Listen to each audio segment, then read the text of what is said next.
কীর্তন কি করা আছে না ভগবান শ্রীমান মহাপ্রভু তিনি শ্রীমান নিত্যানন্দ প্রভুকে এবং হরিদাস ঠাকুরকে আদেশ করেছিলেন জগতের দ্বারে দ্বারে গিয়ে নাম গুণ মহিমা প্রচার করার জন্য।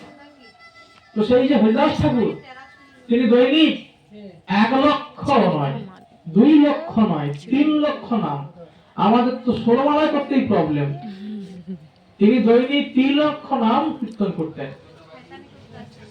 এমন তার নামের প্রভাব ছিল, তিনি একবার এক গুহার মধ্যে শান্তিপুরে এক গুহার মধ্যে তিনি ওই হরিনাম কীর্তনের জন্য সেই প্লেসটিকে তিনি চয়ন করেছিলেন, নির্জন স্থান। তো ওই স্থানে এক বিষধর সর্প ছিল, তার বিষের এত জ্বালা ওর পাশ দিয়ে হেঁটে যাওয়া যেত না। অথচ তিনি সেই স্থানে থেকে উনি বুঝতে পেরেছেন যে কিছু একটা গড়বড় এখানে আছে, কিন্তু তাও তিনি সেই নির্জন স্থান যেহেতু সেখানে বসে উনি 3 লক্ষ তিনি নাম কীর্তন করতেন। তো গ্রামের আর যা সমস্ত মানুষগণ তারা বলছে যে ওইখানে এক বিষধর সর্প আছে, তারা যেতে পারছে না সেখানে। তখন তিনি আদেশ করেছিলেন যে এখান থেকে আমি বেরোবো আর কে আসে মহান, তুমি বেরিয়ে যাবে এখান থেকে। তখন সেই সর্প কিন্তু ওই গুহা ছেড়ে অন্যত্র চলে গিয়েছিলেন এই নামের প্রভাবের জন্য। আবার যখন ওই পুরীধামে যখন আমাদের লক্ষ্মহীরা তিনি যখন তার যে চরিত্রকে নষ্ট করার জন্য এসেছিল রামচন্দ্র খানের উপদেশে, সেখানে কি হলো, লক্ষ্মহীরার মতো একজন মহিলা তিনিও পর্যন্ত সেই আমাদের হরিদাস ঠাকুরের মুখে 3 রাত্রি নাম শ্রবণের ফলে কি হয়েছিলেন, বৈষ্ণব মহান্তি হয়ে উঠেছিলেন। এমনকি এত বড় মহান্তি হয়েছিলেন, বড় বড় মহান্ত বৈষ্ণবতার দর্শনে, এরা আমাদের চৈতন্য চৈতামৃতে আছে, এই চৈতন্য ভাগবতে আছে, বড় বড় মহান্তগণ তার দর্শনে যেত সেখানে। আর নামে মহিমা কীর্তন কি করছে,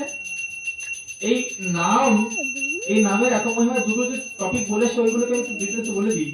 আদামের চরিত্রে শুনলাম, সেখানে ছিল হচ্ছে কি নামের যে কি নামের পূর্বে কি হয় বলুন, নামাভাস।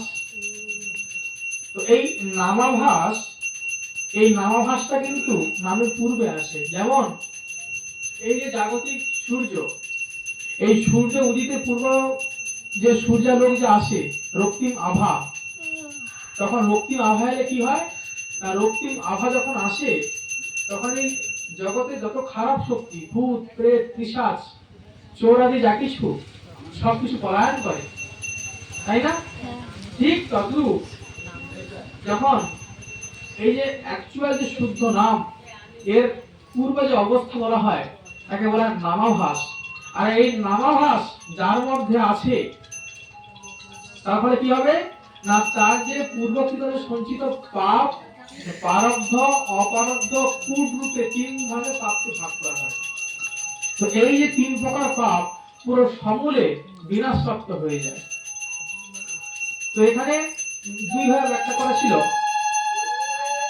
নামের যে মহিমা, বলে জগতের যে সমস্ত পন্থা, কোন পন্থা আর যেগুলো পাপগুলোকে স্খলন করতে আমরা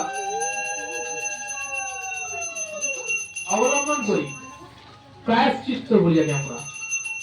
তো প্রায়শ্চিত্ত হলে কি হয়, পাপ স্খলন হয়ে যাবে। কিন্তু এখানেও সেম, প্রায়শ্চিত্ত কিন্তু পাপের প্রবৃত্তিকে নষ্ট করতে পারে না। আর প্রায়শ্চিত্ত মানুষ কার দ্বারা করে, প্রায়শ্চিত্ত যে প্রসেসে করে সেটা একটা কর্ম, তাই নয় কি? তাহলে